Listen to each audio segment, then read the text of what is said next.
Good evening, hello and welcome. You're with the news today, your primetime destination news, newsmakers, talking points. The big talking point is coming tonight from Karnataka, where a sex scandal threatens to create a political storm. Did former Prime Minister Deve Gowda shield his grandson Prajwal Revanna, accused of sexual exploitation? That's the big story we'll be tracking. How did Prajwal Revanna flee the country? A story that once again reveals how VVIPs in this country perhaps can get away. We'll be talking on that story in a moment. But first, as always, it's time for the 9 headlines at 9 tonight. After outrage in Karnataka over a sexual abuse case involving JDS MP and grandson of former Prime Minister H.D. Deve Gowda, JDS set to expel Prajwal Revanna. Congress questions silence of BJP leadership and National Commission for Women.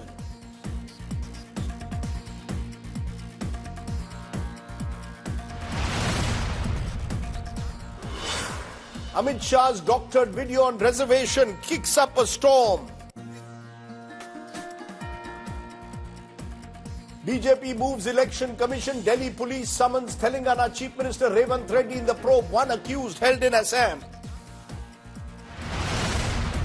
Big nomination day in Uttar Pradesh. Smriti Irani files a nomination from Amethi. Rajnath Singh from Lucknow. Smriti challenges Rahul Gandhi to take her on in Amethi.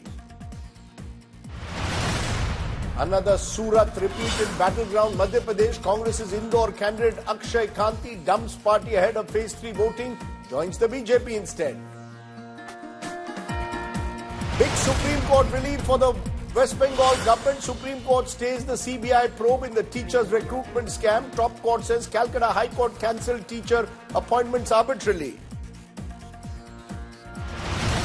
Rampant fire in Uttarakhand forest. Fights race to douse at least 76 forest fires burning in 8 districts. Indian Air Force choppers aid operations. It's India versus Canada once again. Ministry of External Affairs summons Canada Deputy High Commissioner after pro-Khalistan slogans are raised during an address by Canada Prime Minister Justin Trudeau. Nestle India says it adhered to sugar limits in its baby food product Cerelac as set by the Indian Food Safety Regulator, calls racial stereotype charges on formulations unfortunate. US campus chaos continues. Pro-Palestine protests rage on in its Ivy League campuses. Protesters demand schools cut financial ties with Israel.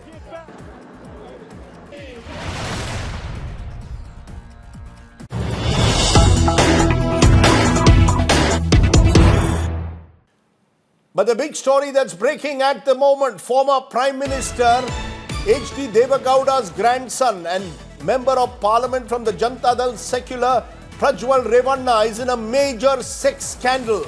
And now the JDS core committee is meeting tomorrow. They are set to expel him a day after they reportedly said he would be suspended. Prajwal Revanna had flown to Germany within hours of the polling ending in his constituency in Hassan. His current location is not known. Sources are saying 5 more alleged victims have come forward and more than 2,000 video clips of alleged sexual exploitation of women are now in the possession of the special investigating team that has been appointed by the Karnataka government. This could become one of the most massive scandals involving a politician and alleged sexual exploitation of women.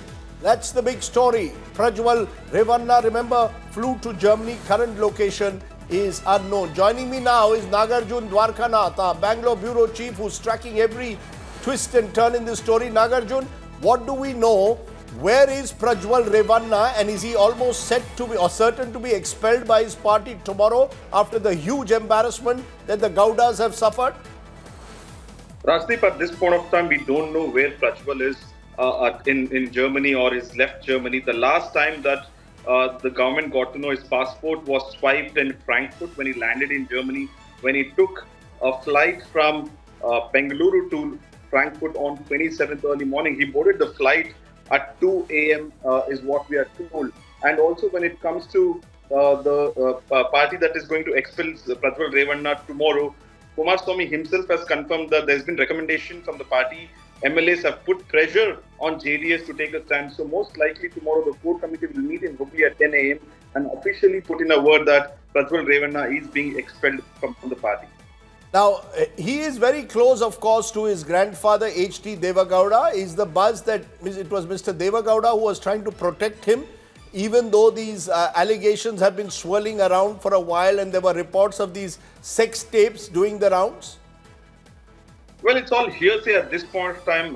Once what we have to confirm is where did the videos originate from? If it was the allegations that Prajwal himself recorded it, then how did it get leaked from his phone and how did it get circulated and it became viral across Karnataka, and I'm sure it has reached Delhi as well. So that's the big question. And also on whose permission, on whose word did Prajwal Revanna leave immediately from Bengaluru after the polling? So it's not looked like it was a planned trip. Everything looks suspicious as of now. The SIT is probing. The first job of the SIT is to make sure that the videos are authentic and not mocked or AI generated, and also record the statement of the victims. I think in the next 2 to 3 days, we'll have more updates from the SIT. Okay, Nagarjun Dwarkanath joining us with all those updates. We'll wait to see what the SIT has to say, what exactly is the evidence that is being garnered against Prajwal Revanna. It is our top story of the day. It's a sex abuse scandal that sent shockwave not just in Karnataka, which remember has a second round of pollings next week, but across the country. After all, Prajwal Revanna is former Prime Minister H.D. Deve Gowda's grandson. He's also the current JDS MP from Hassan. Prajwal is accused of sexually assaulting, videotaping the acts with multiple victims, including household workers as well as party workers. Prajwal Revanna flew to Germany within hours of the polling ending in Karnataka last week. A victim came out today accusing Prajwal of assaulting female helpers at his home. The Karnataka government has now appointed an SIT, and sources are telling India Today that at least 5 more victims will be coming forward now. Take a look at our top story tonight.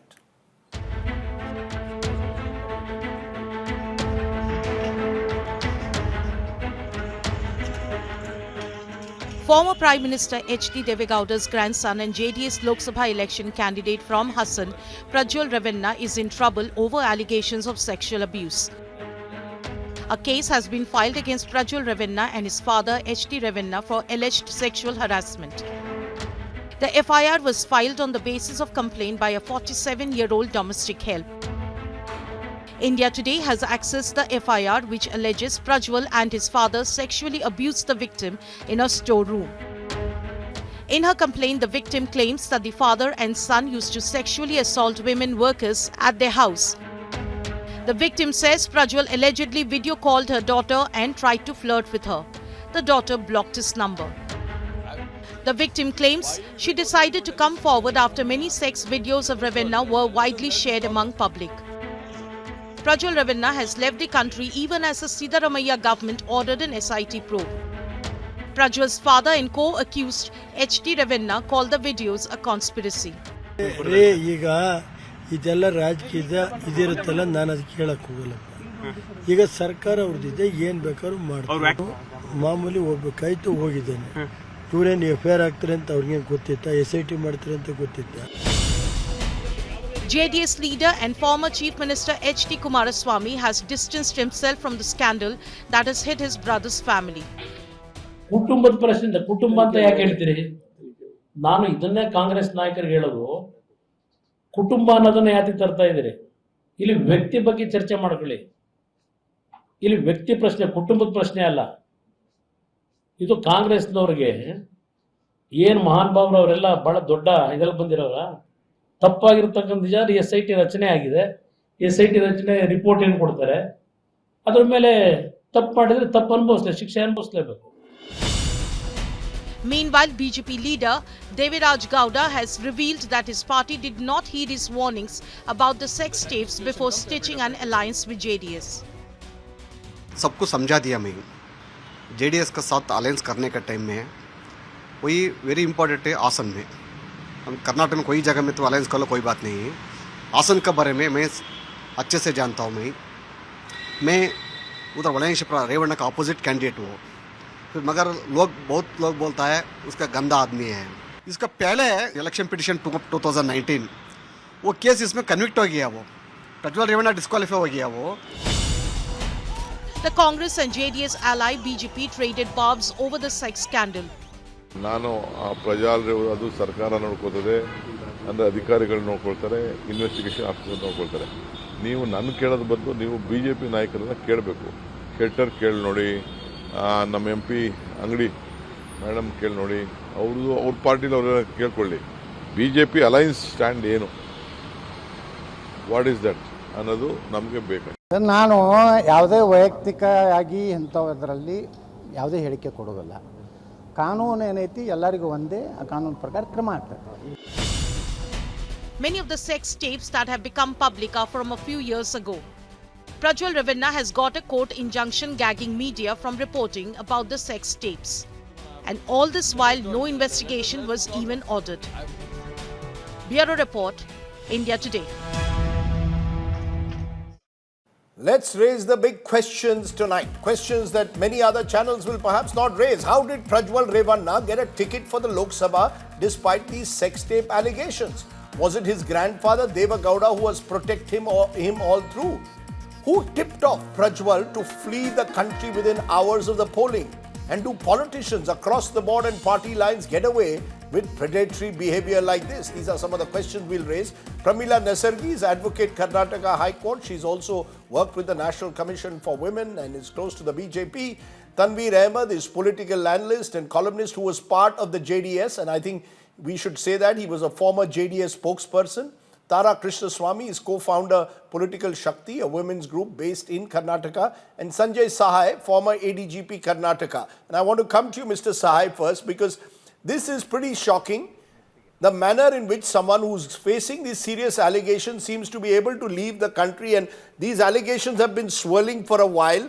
It's taken so long. Suddenly the Karnataka government also has woken up to what's happened, appointed an SIT, and Prajwal Revanna in the middle of the election has gone away, and all these complaints are coming now from one woman after the other. One now, and we're told 5 more are lined up. What does this suggest to you, Sanjay Sahai? See, basically, in the Hassan district, as per the public domain knowledge, so these tapes have been around at least from 3 days before the elections were conducted on 26th of last month. And these tapes were kept at bus stations and in buses and variety of other places. Given that fact in mind, it was in public knowledge, it hit the national media only much later. So the concerned suspect or the accused, he was aware of it, and that is why he acted in this manner. No, So sir, but broad- Mr. Sahai, the fact is that he got a gag order from the court last year. So these tapes are not new. Last year Yes, itself, he got a gag order. The tapes have been doing the rounds for more than a year, Correct. sir. Correct, Rajdeep. See, tapes are not new, and he has got a court injunction. That is also a reality. And I think much before that, when the political deliberations were on, it was told that there are things of this nature which are there in the public domain, and it might go against him. So tapes have been there, and police and other regulatory agencies have the suo motu powers to register a case and investigate a case. So that has certainly not happened. No, so And why then did the police not act then? The question will be if the Karnataka police also, I'll come to the questions about the political parties, but why did the police not act even if these tapes were doing the rounds more than a year ago?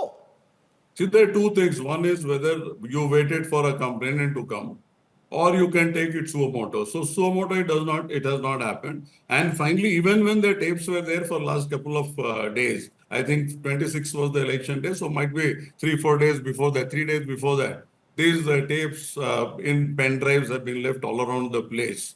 So from that period till the time the complainant came and gave a complaint, only then the investigation started, and finally SIT has been constituted. So that gap is there. That gap is certainly there. And do you see anything odd about the manner in which he has been allowed to flee? I mean, I use the word flee because his family is saying that he had gone on a routine trip, but it seems very odd that within a couple of hours of the polling getting over, he goes to Germany. Next morning, this complaint becomes public knowledge. It almost seems someone tipped him off, sir. When large number of such tapes are all around the place, and there is a likelihood that there might be action, and the connect between the registration of the FIR and the person leaving the country, whatever the case might be. Now that connect can only be established when the FIR is registered and then the whole thing happens. So this connect is primarily depends on chronology. And then you can take a call depending on the whole background as to how things have happened and things of progress. These will add up into whether that finally you come to a logical conclusion that he fled with collusion, Right. or it was a part of his regular movement. So that I leave to the SIT to decide upon it. I'll come to the chronology and I'll give our viewers the chronology so they understand the entire case in a moment. But I want to get you in, Tanveer Ahmed, because you were with the Janata Dal secular. You're close to Deve Gowda. The buzz is that there were local BJP leaders who had warned the BJP leadership both in Bengaluru and in Delhi, do not allow someone like Prajwal Revanna to get a ticket, and yet Deve Gowda insisted. And the BJP, because they were so keen on the alliance, backed off. I mean, what is the truth? Why did HT Deve Gowda protect a son against whom there were these serious complaints, not just now, but over, for the last 6 months? It was in December that the local BJP leader wrote a letter to the BJP leadership saying, please don't give this man a ticket.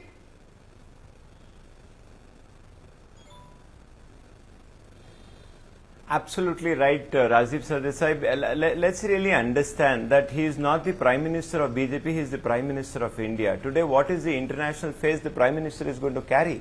Because we as Karyakartas of, ex-Karyakarta of JDS, we all were knowing about this. We had tried to discuss this on several occasions, much before any BJP leader writing a letter. A couple of JDS leaders had really gone ahead. But here there is a word in Karnataka, we say putra vyamoh. The love towards your children and grandchildren has absolutely taken away such a great man, Deve Gowda. I have huge respect for him. I don't know why he had to really swayed away with putra vyamoh. But however, the onus of responsibility and the question should definitely be asked to a couple of people. Did HT Deve Gowda know all the details of this, or do you believe Mr. Deve Gowda, who's now of course in his 90s, was not even aware of this, or do you believe he was aware of it?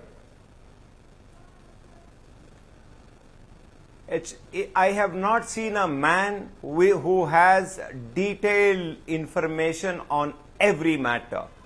And I would not really believe that HD Deve Gowda ji was not knowing about it. I would not like to believe. Maybe at the age of 92, 91, he might, but his attention to details on every matter is humongous, great, and nobody parallel to Deve Gowda. Because I have learned politics from Deve Gowda. 10 years I was very close to him. I am still, but keeping Deve Gowda's issue aside, let's really ask a few questions. I can't hear Honorable anything. Prime Minister and his intelligence, I'm sure they might have Yeah, go ahead. of such low caliber. Such low caliber. How can the Prime Minister come and do campaigning for a man like Prajwal Revanna? Why is Smriti Irani keeping quiet? And the motor mouth who comes on your television every day, Shahzad Poonawala. Where is that motor mouth who has script writers who write script for him, and he comes and just reads the script without even analyzing those scripts? Where are they? Today the onus of responsibility is much more than on JDS, it is on BJP. Are they going to continue the partnership is one question. Are they really going to give a ministership to JDS? Second question. Are they going to allow the JDS leaders to campaign along with them is third question. I think BJP needs to definitely answer this. But Tanveer Ahmed, the primary responsibility is of the Gowda family. Today the Gowda family is saying that we are going to distancing themselves from Prajwal Revanna, but they are the ones who insisted on him getting a ticket.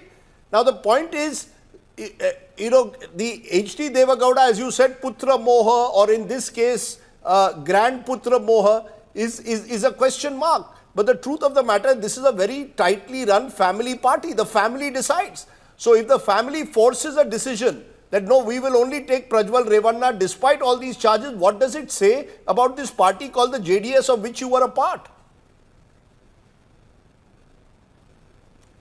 I think as usual, they were planning to manage it at lastminute.com, but they failed.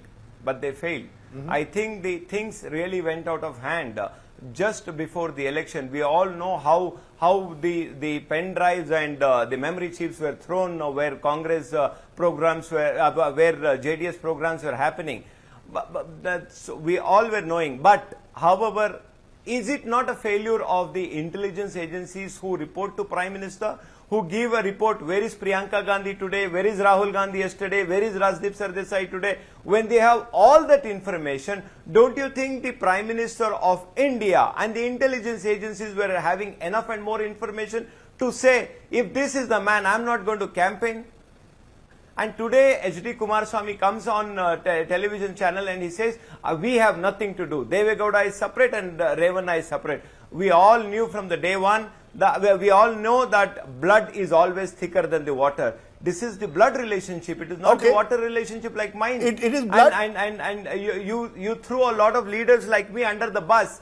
This is the blood relationship. How are they going to throw the blood under the bus? Okay, how are they going to, you make a good point, how are they going to throw the blood under the bus? Blood runs thicker than water. Pramila Nesargi, how do you respond to what you've heard? I mean, the fact is that here is someone who over the last year has been under the shadow of these sex tapes, went and got a gag order from the court to prevent these tapes from being put out. Now, on the eve of the election, these tapes come out in the public domain and there's huge embarrassment.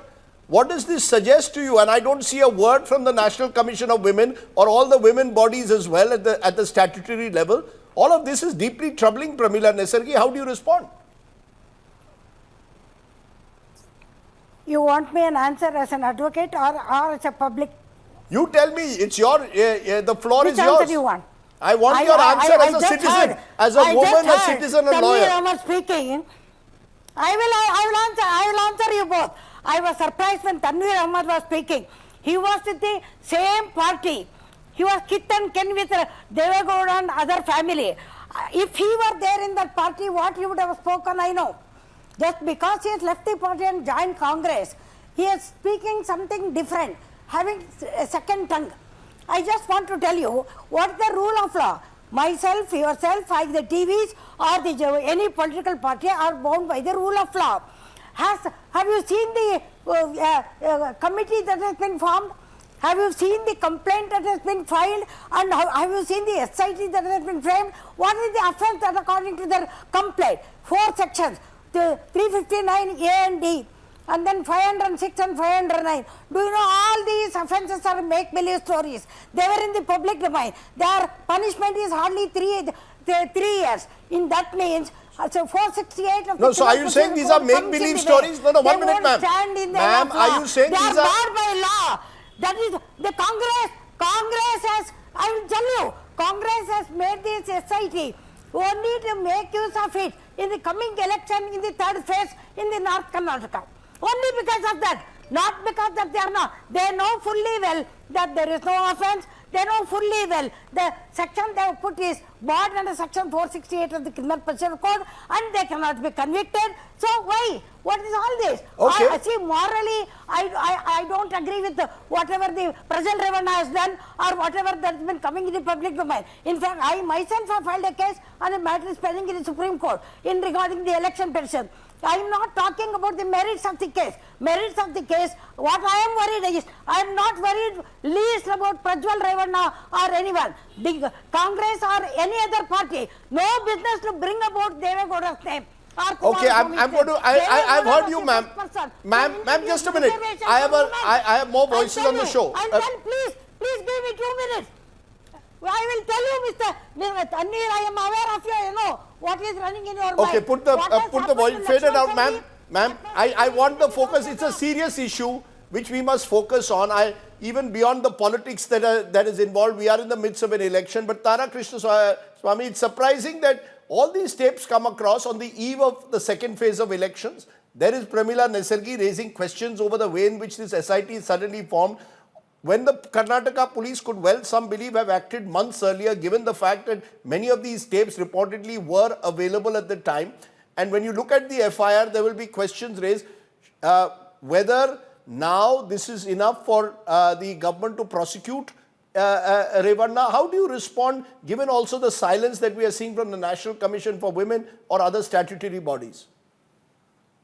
Rajdeep, every time there's crimes against women, it ends up being politicized. There are parties that turn individual personal vendetta crimes or intimate partner violence into love jihad. And then there are parties where you have large scale, crimes like this, and even the National Commission doesn't even utter a word on this.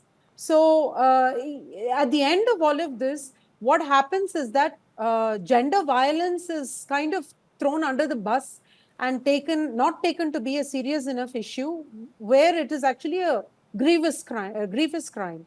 So Now, why is at that? this point, Tara Krishnaswamy, let me point out, and I'll put out a graphic to show how many such cases involving politicians have come up in recent times.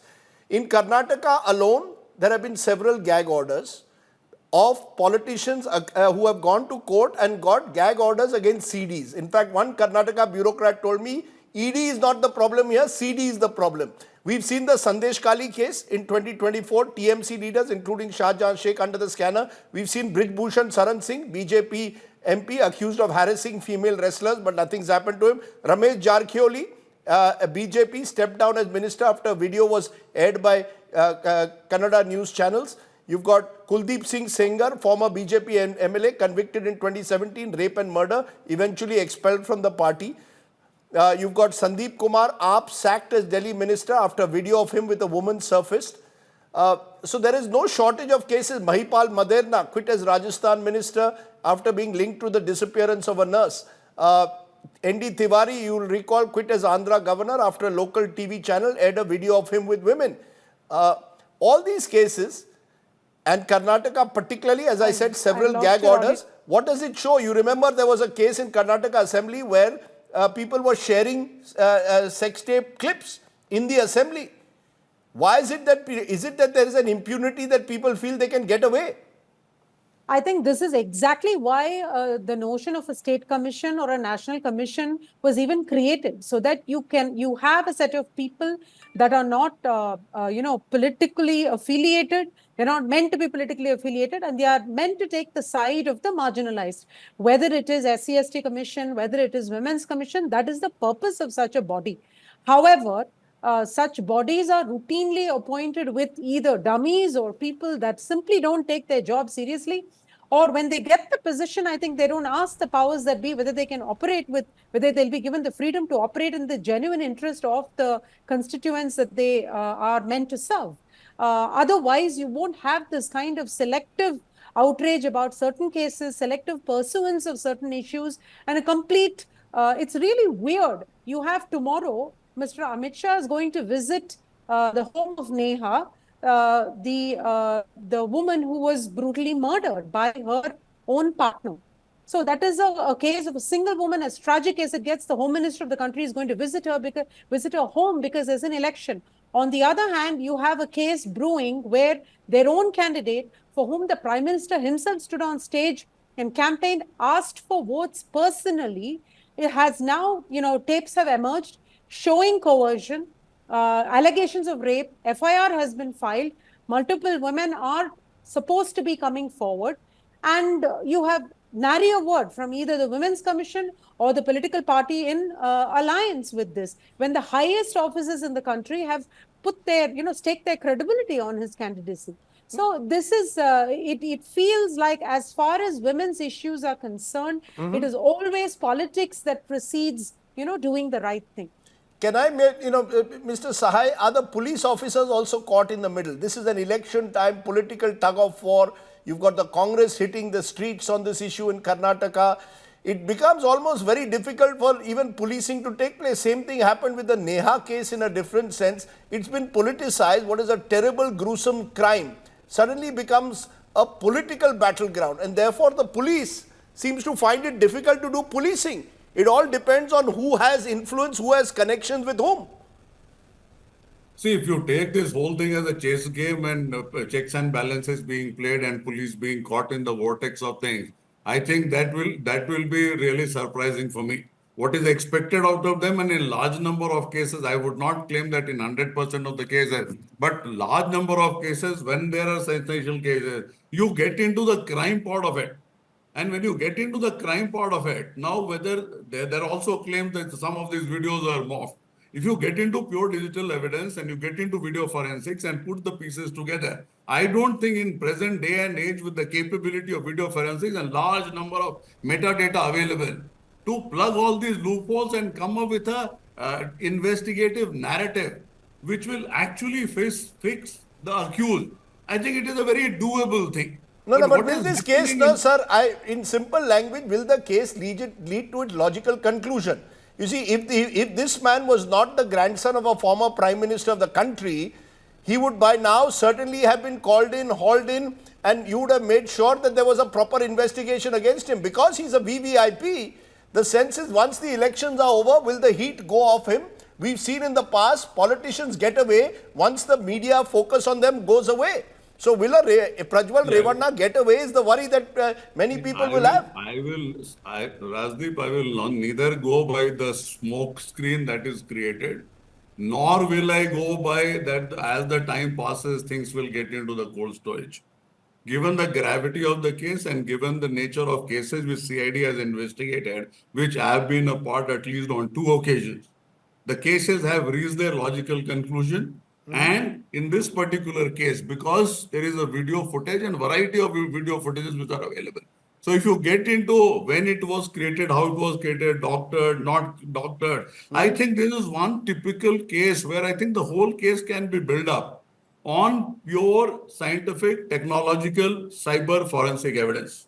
Now the other part, Rajdeep, which you are talking about of the smoke screen which is created and slowly it will pass into cold storage and variety of other things. As a professional police officer, I would not like to take a very clear-cut stand that this will happen this way or it will happen that way. But if SIT is created, and we have seen in other cases also when Karnataka SIT has been there, so things have gone to a logical conclusion. Might be there be some delay or there has happened some delay.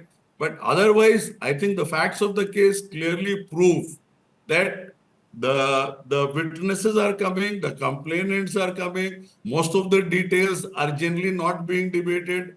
The videos are in public domain, whether they're morphed, doctored, not doctored, that authenticity, timing, chronology, I think all these things can be pieced together in a very, very comprehensive manner, intensive manner, and a clear-cut narrative, and we will be able to reach to a logical conclusion. Okay. As far as the case is concerned, I don't think it is some case which has a nature of complexity which cannot be managed. You know, Tanveer Ahmed, as I said, this is not the first such case of this kind to come up in Karnataka involving the alleged sexual scandals of some of your politicians. I just wonder whether there will be deterrent if action is taken. Do you really see, once the elections are over, action being taken in this case? Because there's one view that all of this is being done with one eye on the elections. Rajdeep, we need to really understand there is a difference between the previous cases and this. ND Tiwari, one, and Jarkiholi, one woman.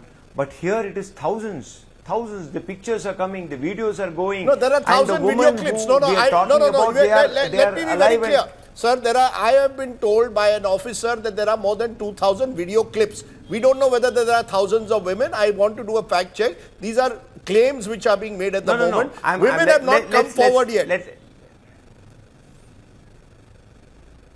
Rajdeep, over a period of time, those women are alive and kicking. They would definitely come, if not today, tomorrow, if not tomorrow, day after tomorrow, they would certainly come. Because we all believe respect of a woman is much above everything. And I'm sure they will come. But however, I'm sure that I believe in the SIT which is formed, I'm sure they are going to go to a logical conclusion. But here, three questions. One, if Prajwal Revanna, according to few sources, he's saying that it is morphed, why did he run away? Second thing, why did Kumaraswamy come today on a national television, on public platform and say that I and my family has nothing to do with Prajwal Revanna? 2. 3. Why did 2 women come here who were working, who had given? It really shows, if at all you join the dots, the devil is in details. And I'm sure Prajwal ran away because he was knowing that he's accused, and I don't think he's going to come back for a long time. Well, that would be very, very tragic if an MP, someone contesting for an MP seat in Hassan, has run away from the law and will not come back. That would be a huge embarrassment to the JDS, to its allies, and indeed Karnataka itself. But I have run out of time. We will continue to track this story. We will give every little dimension of this story in the weeks and months ahead to see that somehow all the details, all the various angles of this story are covered. Appreciate my guests joining us on the top talking point. Let me turn from there to what else has been happening on the election front. Now, the other big story, reservation, remember, has become one of the biggest flashpoints in the 2024 Lok Sabha battle. The Congress claiming that if the BJP comes back to power, they will do away with reservation, a claim that the BJP has strongly refuted. Now, a doctored video of Home Minister Amit Shah has kicked up a storm in the political battlefield. Shared by the Congress, the BJP, led by Prime Minister Modi, has accused the Congress of deliberately misleading the voter. Now, the party has not just moved the poll body, but Amit Shah has reacted to the doctored video while speaking to India Today and insists that reservations will never go away. Take a look. Bharatiya Janata party की सरकार बनेगी तो एक गैर संवैधानिक मुस्लिम reservation को हम समाप्त कर देंगे। ये अधिकार तेलंगाना के एससी, एसटी और ओबीसी का है, वो अधिकार उनको मिलेगा और मुस्लिम रिजर्वेशन को हम समाप्त कर देंगे। The real video. Bharatiya Janata party की सरकार बनेगी तो एक गैर संवैधानिक एससी, एसटी और ओबीसी का है, वो रिजर्वेशन को हम समाप्त कर देंगे। रिजर्वेशन को हम समाप्त कर देंगे। And this is how it was doctored and snipped to make a fake video. देखिए, हमारी ओर से एक भी नहीं आया है। 3 आए, तीनों कांग्रेस ने करे। यही बताता है कांग्रेस जन समर्थन के अभाव में इस प्रकार के गलत प्रचार के लिए पड़ी। वो उनकी हार की हताशा की निशानी है। This video was even shared by the Telangana Congress, which has led to the Delhi police landing up now in Hyderabad. Telangana CM Revanna Reddy has also been summoned now by the Delhi police. Right now, we are exactly in front of Chief Minister Revanna Reddy's residence here, where what we are hearing is that Delhi police have come here and gave a notice or served a notice to the Chief Minister's office, stating that by May 1, Chief Minister Revanna Reddy has to appear with all the gadgets. CM Revanna Reddy went all guns blazing against the centre and claimed that the BJP wants to arrest him. Social media में कोई posting लगाया, इसीलिए तेलंगाना के कांग्रेस अध्यक्ष को, तेलंगाना मुख्यमंत्री को हम अरेस्ट करते बोल के नोटिस लेकर तेलंगाना गांधी भवन में पहुंच गए। इसका मतलब Narendra Modi ji ED, income tax, CBI हो गए, अभी दिल्ली पुलिस को इस्तेमाल कर रहे चुनाव जीतने के लिए। यहाँ पर कोई डरने वाले नहीं है भाई, यहाँ पर पलट के जवाब देने वाले हैं। आने वाले चुनाव में नरेंद्र मोदी जी और अमित शाह को हरा के दिखाएंगे कर्नाटक और तेलंगाना में। The BJP has lashed out at the Congress for sharing a doctored video to spread fake news, and leading the charge was Prime Minister Modi. जो लोग चुनाव हार चुके हैं, मैदान खो चुके हैं, ये लोग इन दिनों टेक्नोलॉजी का उपयोग करके फेक वीडियो बना रहे हैं। आर्टिफिशियल इंटेलिजेंस का दुरुपयोग करते हुए उनको सबक सिखाया जाएगा। ये देश का कानून किसी के साथ भी इस प्रकार के खेल खेलने की इजाजत नहीं देता है। Meanwhile, Congress worker named Ritam Singh was arrested in Assam for allegedly sharing Home Minister Shah's fake video. The controversy has reignited the debate over the spread of misinformation during elections, with a growing demand for stricter regulation and accountability. Bureau Report, India Today. Quick update of what else is making the headlines tonight. Union Minister Smriti Irani filing her nomination papers in Amethi. She held a road show there, accompanied by Madhya Pradesh Chief Minister Mohan Yadav. Smriti is on a campaign spree in UP. On Sunday, she visited the Ram Temple in Ayodhya. एक प्रत्याशी को लेकर अगर गांधी परिवार आते हैं या क्या मतलब क्या लग रहा है, क्योंकि क्या लग रहा है कि सांसद की स्मृति ईरानी के चेहरे से डर रहे हैं या भाग रहे हैं या फिर उतारने में मैं नहीं कहूँगी, हम मोदी की गारंटी लेकर अमेठी की धरा पर लड़ रहे हैं।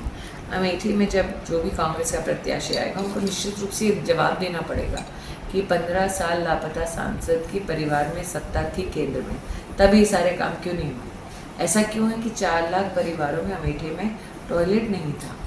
प्रति परिवार अगर आप 4 लोग भी देखें तो इसका मतलब 4 लाख परिवार मतलब 16 लाख लोगों के पास अमेठी में टॉयलेट नहीं था।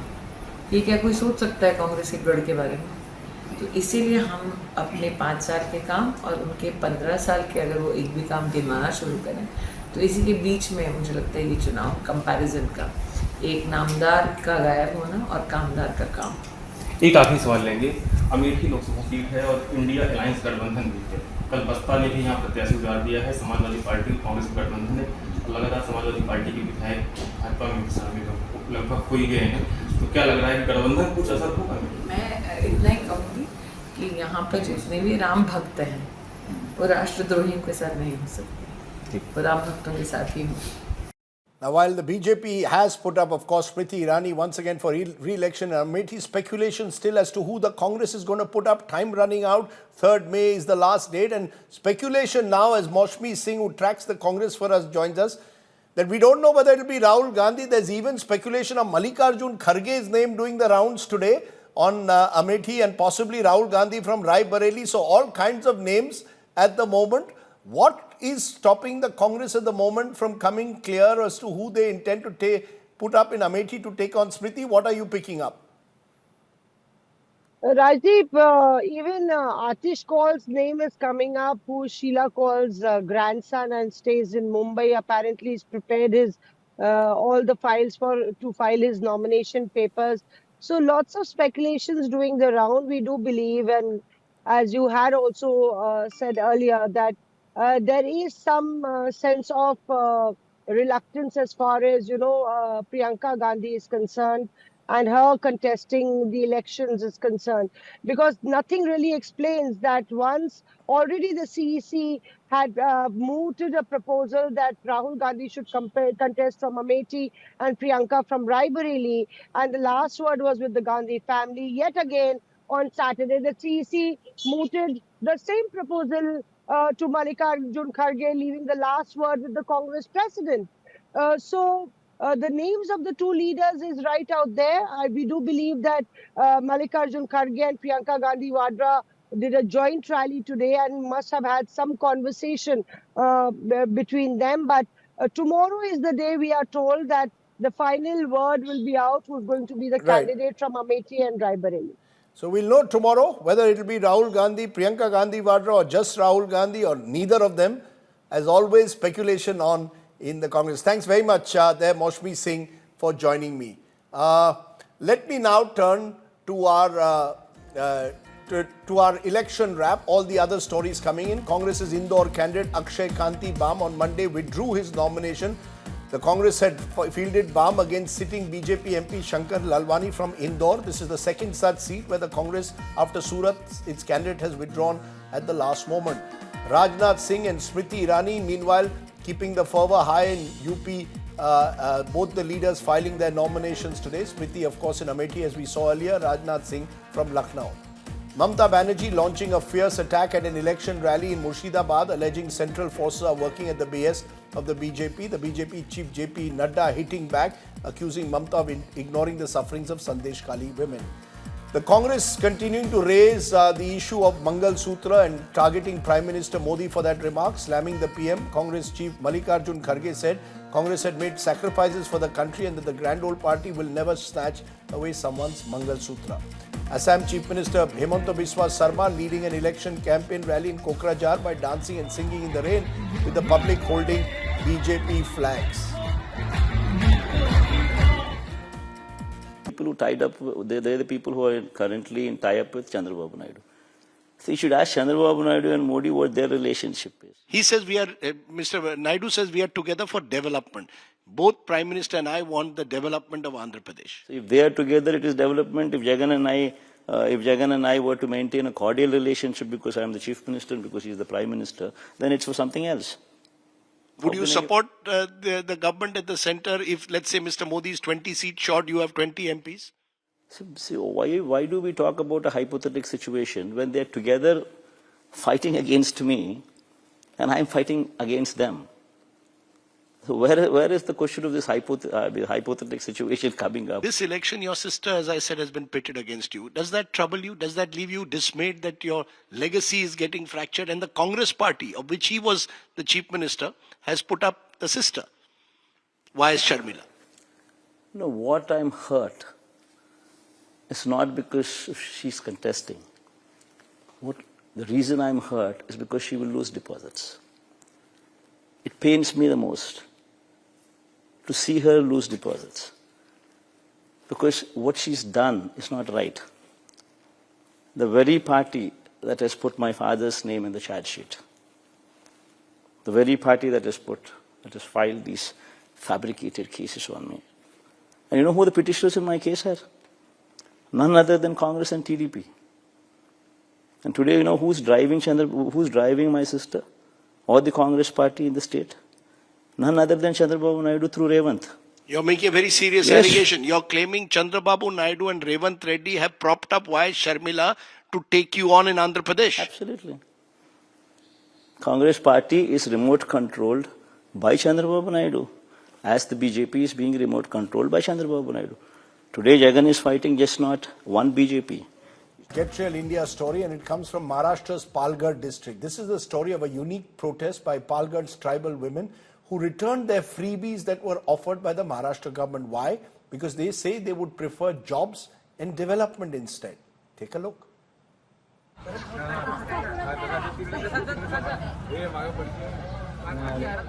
A unique protest by tribal women in Maharashtra. These women are returning the food, grain and saris given by the state government in Jawahar in the Palghar district. Under the scheme started in November last year by the Eknath Shinde government, more than 25 lakh economically backward women with Antyodaya ration cards are eligible for food and saris.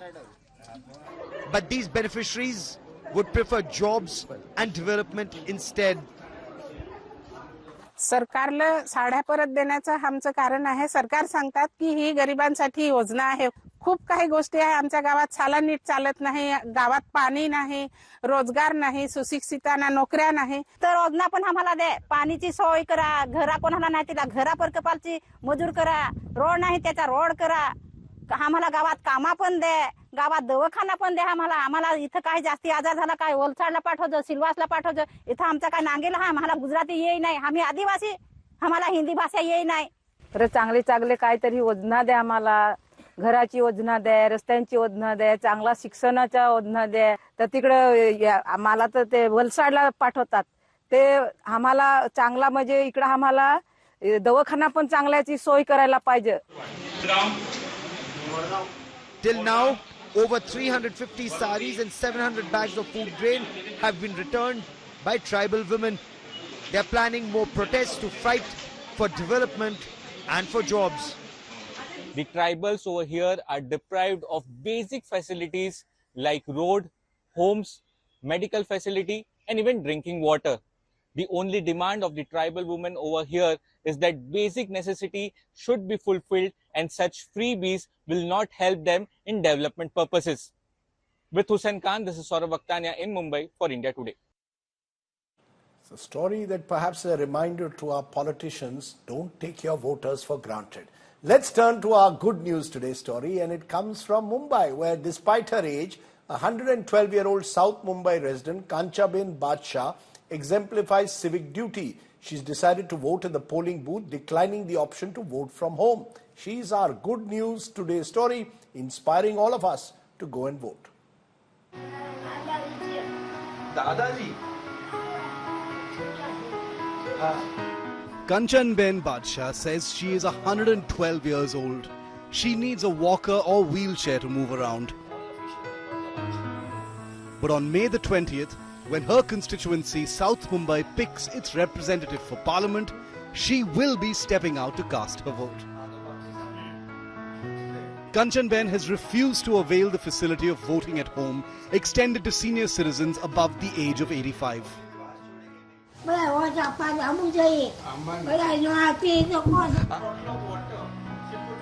Kanchanben lives with her grandsons Parind and Jignesh in the Breach Candy area of Mumbai.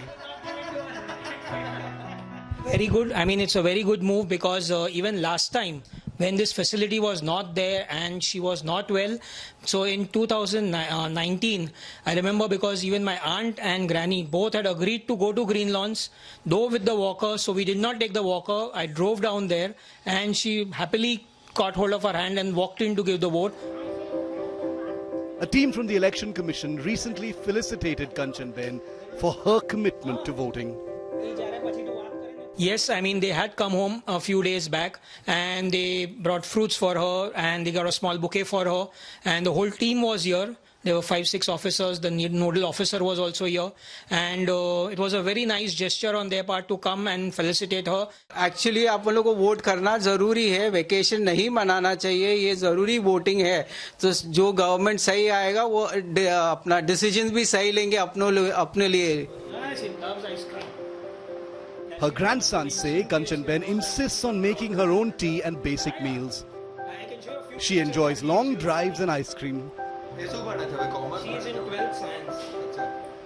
उनका memory बहुत strong है, तो उनका memory भी sharp है और हमेशा हम लोग को बोलते रहते, वो न्यूज़ पढ़ते रहते, न्यूज़ देखते रहते हैं, न्यूज़पेपर पढ़ते रहते हैं और उनको इलेक्शंस के बारे में मालूम है. Kanchanben reminds us how to be a responsible citizen. With Deve Gowda in Mumbai, Bureau Report, India Today. Quite an inspiring story. I leave you though with more troubling news, and that's my image of the day. Rampant fires in Uttarakhand's forests. Firefights race to douse at least 76 forest fires that are still burning in 8 districts. Indian Air Force choppers are aiding the operations that are taking place there. Our thoughts, of course, as always, with the people of Uttarakhand and those who are bravely trying to ensure that those forest fires are brought under control. Thanks for watching. Stay well, stay safe. Good night, Shubhratri. Jai Hind. Namaskar.